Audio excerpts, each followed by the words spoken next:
It's Conduit News Radio with Paul Harrell. All right, ladies and gentlemen, welcome to this special edition of Conduit News Radio. We're broadcasting on our Facebook page. It's Conduit, facebook.com/Conduit News.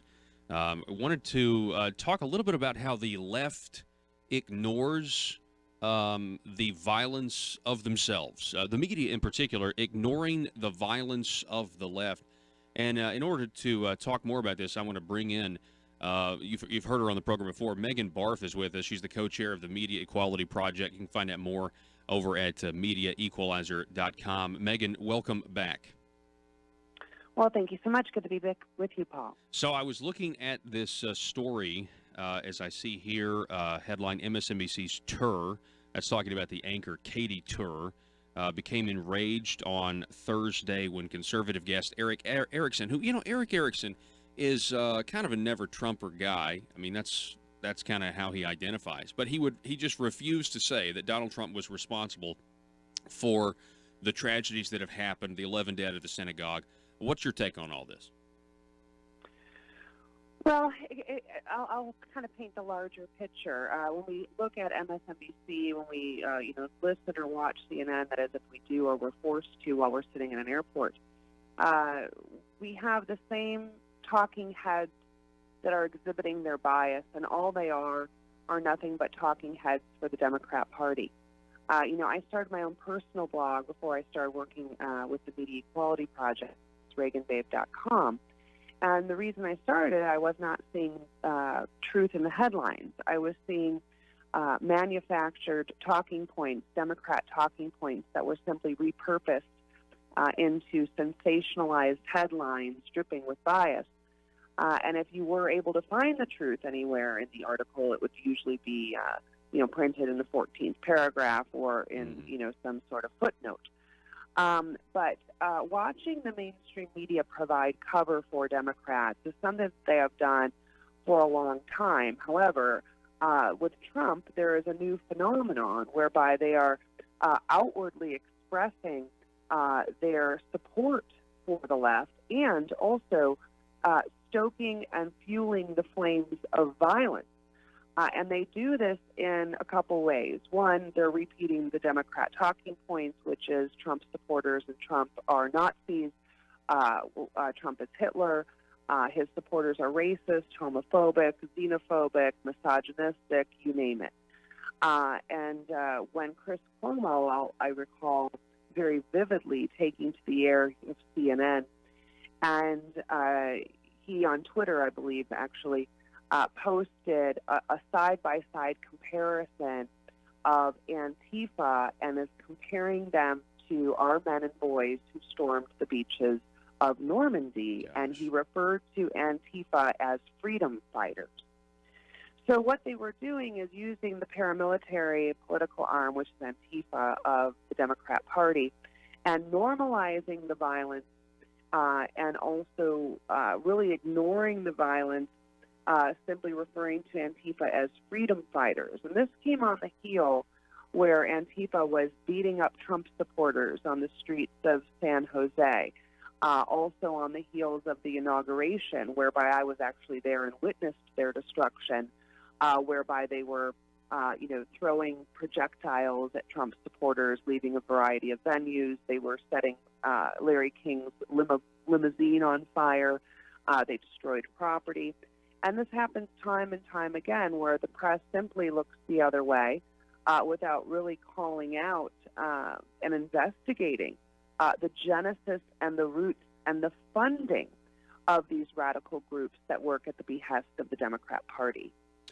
If the Tea Party back in 2010 had been as violent as the left is now, it would have rightly been condemned. The media would have pounced on it. Of course, the media tried to say that the Tea Party was violent at the time, and yet they were leaving parks and things cleaner than when they found them. So, yeah, I was one of the original organizers in Orange County, California, and Andrew Breitbart had actually spoke at my Tea Party, and it was his first Tea Party he ever spoke at, and we had over 3,000 people I remember one of the police officers, which was on horseback, had actually commented to me at how controlled and polite and kind the crowd was. If we had made sure that we left the property cleaner than when we came. And I had organized a variety, probably 10 events throughout my activism days when I was in California.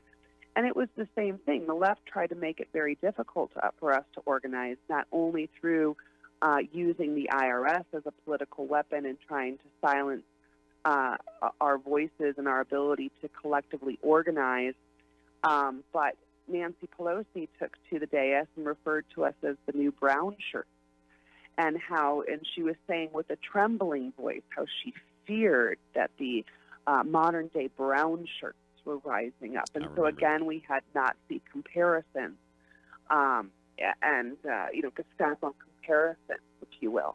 And they also tried to say that we were, open carrying, assault rifles, where in some states it was actually okay for you to open carry, and there was nothing wrong with that. But again, the image that they wanted to portray was sort of a racist armed militia, that the next step we were going to, be lynching, people of color, even though we had plenty of people of color attending these rallies. So the left is now trying to say that they're not, they think their rhetoric, Maxine Waters, form a crowd, accost people in restaurants. We've seen the results of it. They think that is justified because Trump is not as good of a human being as they are. I mean, that's kind of where we are. I think they're to the point where the ends justify the means, and they just think that, but you don't understand. Trump is really just this bad. Now, I mean, we saw this last night with CNN. You had this lady on CNN who said that Trump has radicalized more people than ISIS. And so, I mean, Megan, what do you think about this term, fake, the enemy of the American people? The fake news media is the enemy of the American people. I have absolutely no problem with President Trump saying this because I think it is true. And former Democrat pollster back in 2012, a guy by the name of Pat Caddell, he was a pollster for Jimmy Carter.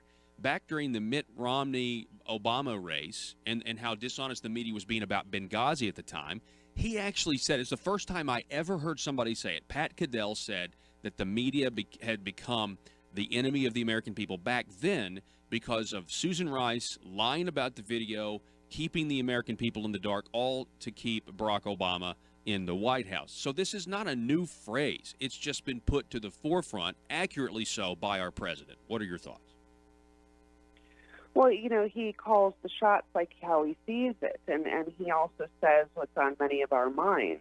Like I had said, I started my own personal blog because I was not seeing truth in the headlines. The media has a collaborative, coordinated effort along with the Democrat Party in order to push an ideology whereby they are claiming moral superiority.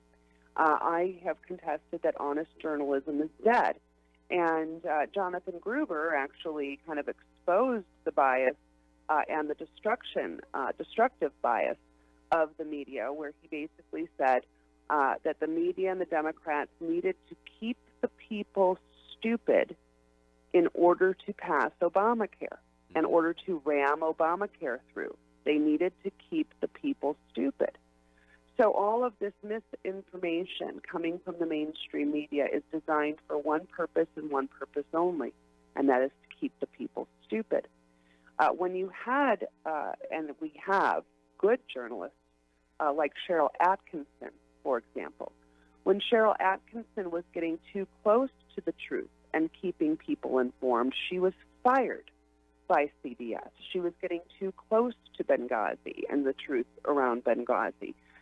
She was also spied upon by the Barack Obama administration and a variety of agencies thereof, and she has an active Supreme Court case now against the former administration. They bugged her computers, they bugged her phones, they basically wiretapped her life to monitor her. This is what Gestapo agencies do. This is what communist regimes, dictatorships do. They control the press, and the press is only their propaganda arm in order to keep the people stupid. And also, I have to go back to the violence the mainstream media virtually ignored the ricin attacks against General Mattis, against Cruz. Even Don Jr. and his wife were sent powder. Right. They virtually ignored the attacks against Steve Scalise. And I have to point this out. James Hodgkinson was a deranged Democrat with a kill list who then took it to a baseball field in Virginia, purposely asked if these were Republicans or Democrats. When he learned that they were Republicans, he opened fire. He would have shot over a dozen elected officials of the Republican Party, if not for Steve Scalise. Steve Scalise was the majority and is the majority whip. Thereby, he was the only one at that practice field that had armed protection. If the armed protection were not accompanying Steve Scalise or Steve Scalise was not there, we would have been witness to over a dozen Republicans assassinated by a Democrat. Yeah, you're exactly and not right. a peep. Yeah, the double standard is it's just getting worse. I mean, it really. I think the American people are wise to it. I think. Let me ask you this: we're talking with Megan Barth, the co-chair from the Media Equality Project. You can find out more at MediaEqualizer.com. Check out their stories there on these national events of the day. I got a feeling, Megan, that if this is successful for Republicans, if Republicans hold the House, if there's not a blue wave, if we even gain seats in the Senate, I've been saying this all week. I think we haven't seen anything yet in terms of what the left's capable of in terms of violence. What are your thoughts? Well, we have to understand who the left is, and they've outwardly exposed themselves to be really just kind of closet socialists. When Tom Perez says that the socialist darling Cortez is the future of the Democrat Party, and Bernie Sanders is one of the leaders of the Democrat Party, even though he's a registered independent, knowing that socialism really is at the core of the Democrat Party and at the center of their platform, violence is always accompanied socialist economic power. That is how, through force, they achieve their means. And so, yes, we should expect violence because it's a tool of the left, always has been a tool of socialist regimes and totalitarian regimes. And so they have a very well-funded, well-organized mob, whether that's Antifa or whether it's Black Lives Matter in order to incite riots at a variety of locations, or if it's other Democrat activists who are willing to use violence in order to achieve their means. Another story, Paul, I have to point out, is that in Florida, we had a GOP office riddled with bullets. Yes. That just happened 2 days ago. Didn't make any news, didn't see it on CNN. I'm sure it wasn't a Republican shooting up the Republican Party's office. Didn't they say that was vandalism? And the headlines kind of conveniently leave out that it was vandalism by firearm. You know, you'd think the anti-gun left would put that in the headline if they were going to be consistent. But, hey. Right, yeah. Don't expect consistency from hypocrites. And so here we are again, stories of violence. There's over 700 documented acts of violence against conservatives and conservative or elected officials. And you're not going to find that list anywhere within the mainstream media. I think a couple agencies like Breitbart and perhaps Daily Wire and others have put them together. But we have a well-chronicled, story to tell as far as how much violence has been perpetrated against the right. And you are correct in saying that when we win the midterms, there will be more hysterical outbursts from the left, from the press, and also we can expect an increase in violence, specifically around the 2020 election. And when we have, Cory Booker and Eric Holder and Maxine Waters and Hillary Clinton calling for incivility and violence, sooner or later, one nut is going to crack, whether that was James Hodgkinson last year or the most recent massacre at the synagogue, who was another leftist racist. Most of these white supremacists that the left keeps talking about are leftists. Yes. Yeah, you're exactly right. Most of these white supremacists the left talks about, they want them to be on the right, but the right believes in individual liberties and freedoms, for all people, and these, white supremacists or nationalists or whatever, the white nationalists, they don't, And then, of course, it was one last question, Megan, and I know we're here to talk about the violence of the left, but, again, with this fake news, being the enemy of the people, Donald Trump calls himself a nationalist. Then he gets asked what that means. He defines it specifically from a globalist versus nationalist standpoint of saying, listen, I want the best deals that we can get for the country, and we haven't been getting that. I mean, that's in a nutshell. I'm paraphrasing. And then they still claim that nationalism is now a dog whistle for racism or for white supremacy. I mean, and I really believe that the American people are going to reject the Democrats, but they're going to reject the media again. I think they are, because rejecting Democrats is really by default rejecting the media. And so, anyone with 2 eyes, 2 ears, and a brain between their head can see the media's spin tactics and the smear campaign that they've been running. As you say, they're all of a sudden finding code words, right? Like, we were talking about Soros, and I talk about Soros a lot, but also the president started talking about Soros, and all of a sudden that's the code word for anti-Semitism. But Louis Farrakhan calling Jewish people termites on Twitter is entirely ignored. I guess it's fine. So they'll find code words in the truth, but when the truth is staring them in the face, like when Louis Farrakhan calls Jews termites, they look the other way. Mm-hmm.